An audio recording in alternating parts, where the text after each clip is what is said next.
I've been waiting for this. Your boy, Alyx has been waiting for the return of one of the best wrestling shows on TV today. And it's here.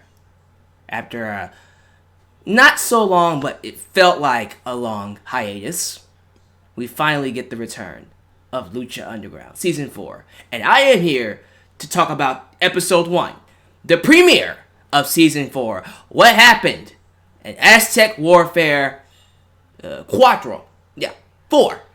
A lot of things happened tonight. We're going to talk it all right here for this review of Lucha Underground. Introducing Lucha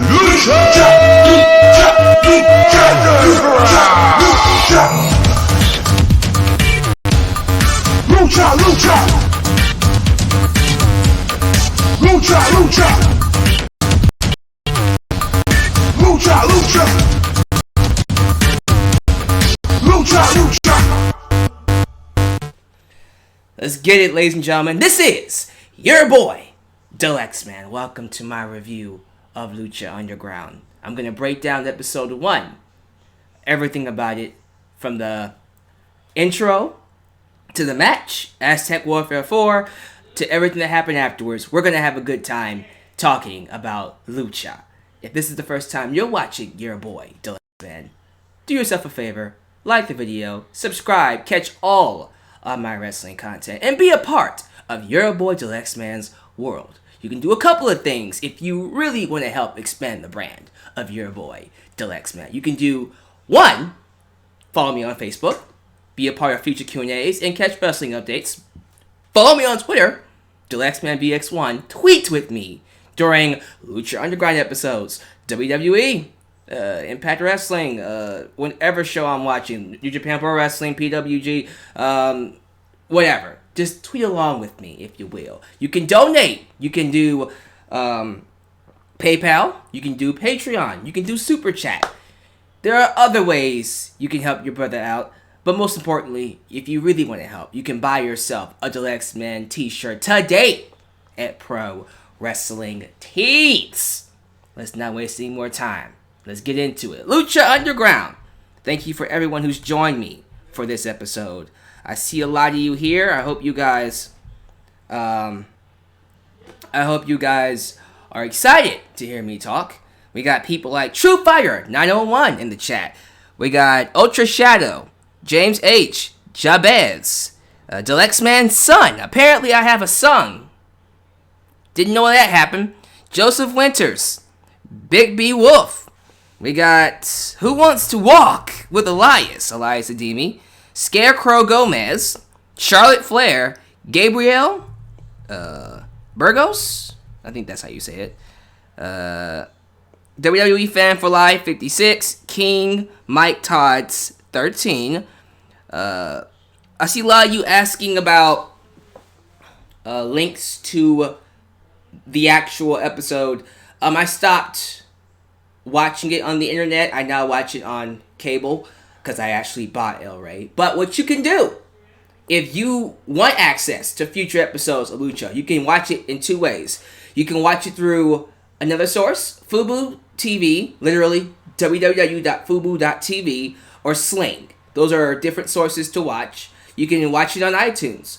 The first 3 seasons are on Netflix right now. If you haven't seen the first 3 and you want to catch up, first 3 seasons right now are on Netflix. So just, if you don't have a Netflix account, get it. The $10 is worth the price of admission to watch Lucha Underground. Trust me. Trust me. It's worth it. I don't know any other sources. If anybody else knows ways of watching Lucha Underground, please let me know so I can inform my audience. But, guys, this is a show you gotta watch. This is a show, if you are disgruntled with WWE or any other wrestling promotion and you want something new, this is the show for you. So with that said, let's get to it. Let's get right to Lucha Underground Episode 1. We kick things off with a funeral.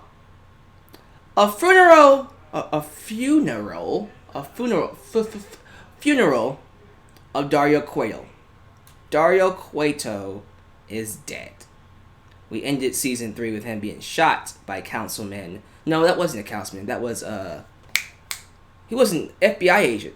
Well, the black guy, Winters. There we go, FBI agent Winters. He ended up shooting Dario Cueto, and we thought maybe he'll live, maybe he'll survive. No, he's dead. They have a picture of him, the portrait of him, right next to his casket, and in the casket is his dead body. We see his father, Antonio Cueto, sitting above him, who is being played by the same actor. We couldn't get a new actor to play him. Interesting. I have a theory. This is where my mind is going. Follow me. I have a theory that this is an act by Dario. I don't think Dario's dead. See, I'm the kind of person that questions everything when we have shows like this. See, we live right now in this crazy world with gods, with time travelers, with gauntlets that give you the power of gods, where people die, and we have powers, witches, zombies.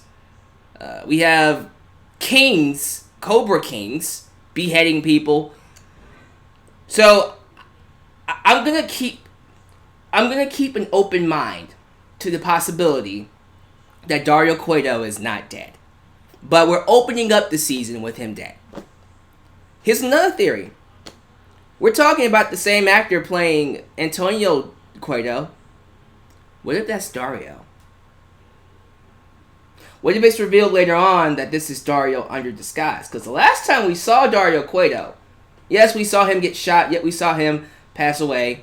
But, who said he's dead? He called his daddy, right? Just saying. Who knows? But at the same time, as we move on with the segment, we see FBI agent Winters talking to Antonio Cueto. And it's revealed that his own father, Antonio Cueto, put the hit out on him. FBI agent Winters followed the orders of Antonio Cueto to kill Dario. Ooh, see that bastard, that evil bastard. That's mean. I don't know. I kind of feel like, I want to buy into the fact that that's Dario under disguise, but it wouldn't make sense now when I say it out loud. Why would Antonio Cueto help his son after he put the hit out on him? So, yeah, maybe he is dead. That's not saying he can't come back alive in this world, but man, he's dead for right now. So that was the opening vignette. That's how it opened. So now we go into the actual show. We see a portrait of Dario Cueto in the ring. We see La Sexy Melissa Santos, the announcer of Lucha Underground, basically do a 10-bell salute. She had the crowd stand up, please rise for the death, and pay respects to Dario Cueto. They do a 10-bell salute, bing, bing, bing. After 3 bells, here comes Antonio Cueto. And he basically stops the whole tribute, gets in the ring, destroys the portrait, gets booze for it. This is your son, man. How can you treat your son like this? He doesn't care. He says, my son was weak and was a terrible owner. I am now the owner of the tempo.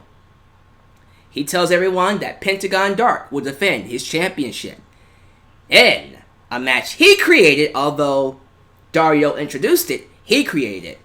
He will defend his championship in Aztec Warfare 4. We open up the season with Aztec Warfare. Awesome! Can't get any better than that. We started off with the Trios Champions. So the first 3 entrants are, they were supposed to be the Trios Champions, which are the Mac, Killshot, and Dante Fox. Unfortunately, Dante Fox did not show up because he still has beef. I think he still has beef with Killshot. Makes sense. So Antonio announced that the 3rd entrant will replace him as the new Trios champion alongside the Mac and Killshot. And that third person was Son of Havoc. So Son of Havoc is now a trios champion alongside the Mac and Killshot because Dante Fox decided not to come to work today. And they were the first 3 entrants into the entire Aztec Warfare match. And man, just to give an overall review of the match, we only had 1 match on the show. The Aztec Warfare match was the only match we had. It's basically the Royal Rumble. The only difference is, instead of throwing them over the top rope, you eliminate them by pinfall or submission. And there's only 20 men. It's not 30 or 50. It's just 20. And it's men and women. I think there was only like 2 women in the entire match. Yeah, so it was good. Like, I enjoyed the second half of the match more than the first half. The first half was fine. It was solid. It did its job to remind us of all the cool people we have on this freaking roster. It is shorter. They did get rid of some people. I heard Rey Mysterio is not returning this season. I heard Angelico is not returning this season. There are a lot of people that aren't returning. So it is a lot shorter, but it's still a stacked roster. We go into the matches. Here are the people in the match. We had the Mac, Willie Mack, Killshot. We had Son of Havoc, Joey Ryan. You know, the guy that does the penis plex. That one. Mr. Pectacular, who's new. I have no idea who that is, but he looked amazing. Pentagon Dark, who's a champion, of course. The debut of Tommy Dreamer. Freaking Tommy Dreamer, ladies and gentlemen, Tommy Dreamer is in Lucha Underground. That's pretty goddamn cool. And he still looks good. A little chubby, but he still looks good, that's for sure. Mariposa, of course. Some guy named Vinny Mazzaro. Not Cesaro, but Mazzaro. He brought... He ordered some pizza, okay? The pizza guy came while he was walking down the ramp, gave him a slice of pizza, gave him a box of pizza. He got out a slice of pizza. And then he goes to feed Pentagon, and then Pentagon super kicks him. So, yeah. There you go. Mazzaro is this chubby, fat guy who just eats pizza. I don't know how else I can describe him. I know fat will probably offend people, but he's obese. Don't know what else to say. Hernandez came back. Johnny Mundo was in the match. We had Ricky Mundo, who came in with a possessed doll. I'll get into that in just a second, because that's interesting. We got Phoenix, of course, one of the best athletes on the roster. Jeremiah Crane, or Sammy Callahan. Mil Muertes, of course, one of the favorites. With Katrina, who was, still banging hot. Banging hot. We got King Daga, and his Queen Cobra Moon. We got Chavo Guerrero Jr., who was fired, but got a second chance. Welcome back. King Cuerno, who I'm so happy to see. Was kind of mad I didn't get to see him a lot in Season 3. El Dragon Azteca Jr. and Marty the Moth Martinez. So, a pretty stacked Aztec Warfare match. Lots of really strong names in here. Highlights. A couple of highlights. Pentagon Dark, of course, walked away with the most eliminations because he's the champion. I think he raked up to about 10. I could have missed a few. Let me see. I think I have the notes here because I know he eliminated. Yeah, 10. It was around 10, I'm pretty sure. Including Tommy Dreamer, who he speared on some thumbtacks. Because, you know, it's always fun to watch people get speared and slammed on thumbtacks. Yeah. And we talked about the comedy moment of the night with Mazzaro. I don't know why I laughed so much when he showed up with that pizza box and started eating it. I don't know why that made me laugh. I'm like, are you freaking kidding me right now? This out of shape blob is walking in the ring with pizza. Jesus. let's talk about this creepy ass possessed doll by Ricky Mundo. So, Ricky Mundo comes out. He's dressed as Johnny Mundo because that's his favorite wrestler of all time. He's obsessed with Johnny Mundo. But he's carrying a doll. It's a possessed doll that's all kinds of creepy. It looks burnt. And the camera kept focusing on it. And I'm just like, stop. But Ricky Mundo during the match would just kind of look at it like he's possessed. Like sideways. And then he starts talking to it. And it just kind of gave off a very unsettling vibe. Which made me go, okay, this is going to be good. I'm intrigued with the angle. I want to see where it goes, but I like that we're exploring a very darker kind of story. Like we've gotten dark here on Lucha Underground, but I feel like the way this could get really freaking dark. There's always something going on. Everybody's got something to do, so I'm very intrigued with what they do with this doll. Mil Muertes came in and got eliminated by Phoenix, which pissed off Katrina, because Katrina said, you know what? I don't hang out with losers, so I'm out. Katrina grabs her stuff and gets the hell out of here. Yo. Trouble in paradise. Oh, I'm sorry.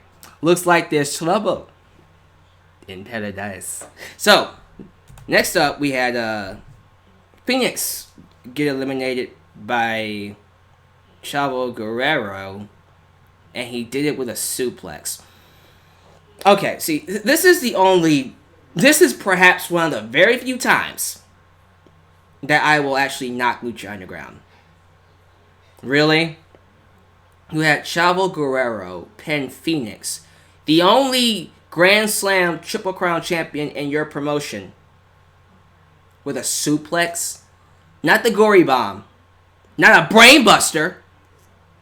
A suplex. Really? A suplex! The basic of basic moves. The first move you learn how to do. He pinned him with a suplex. I didn't like that.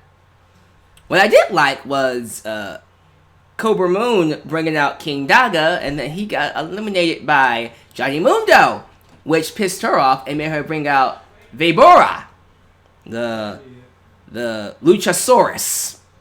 That guy came in, assaulted Johnny Mundo, hit a tombstone, and Marty the Moth Martinez came out in number 20 and pinned him to eliminate him. Phoenix, of course, had the spots of the night. I thought Phoenix was awesome in this match. But to me, the best part of the entire match was the final two. Marty the Moth Martinez taking on Pentagon Dark. They had one hell of a battle. I don't know about y'all, but I was rooting for Marty the Moth. I was like, you know what? Let's get crazy. Give him the belt. Screw it.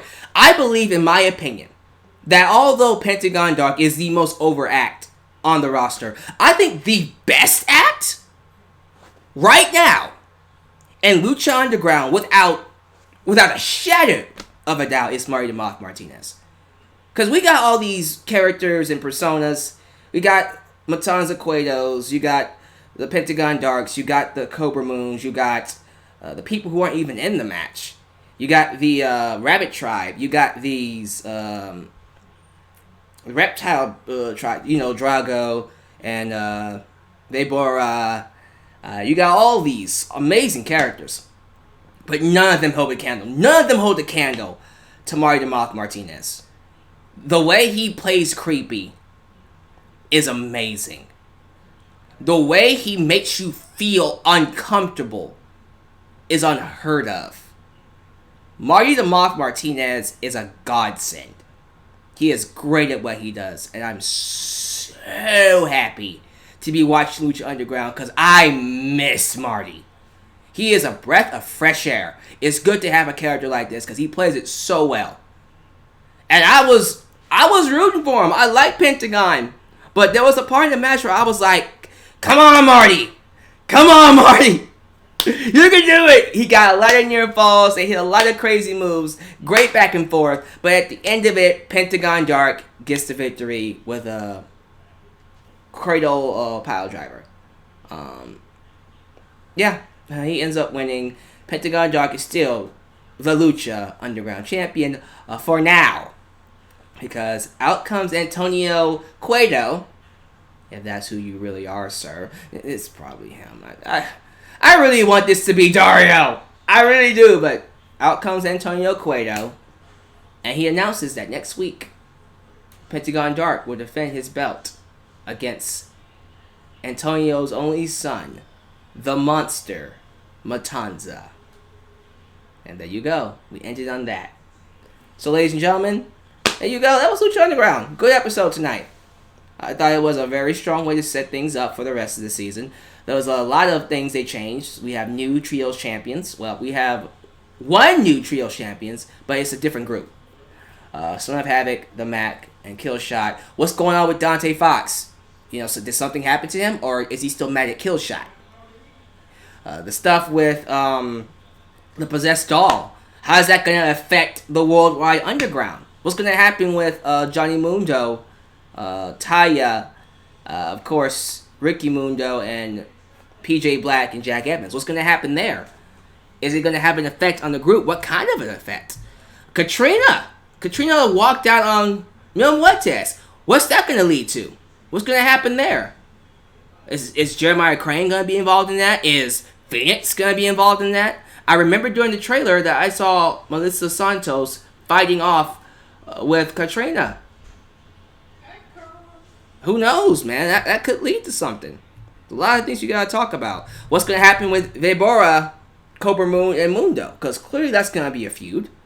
A lot of questions here. What's going to happen with Barry the Moth since he lost? I mean, he looked really good. He looked really good in this match. Is Pentagon going to keep his belt against the Monster? Or is something else going to happen? What's going to happen with all these other people? We got people like Tommy Dreamer, Mr. Spectacular, Hernandez.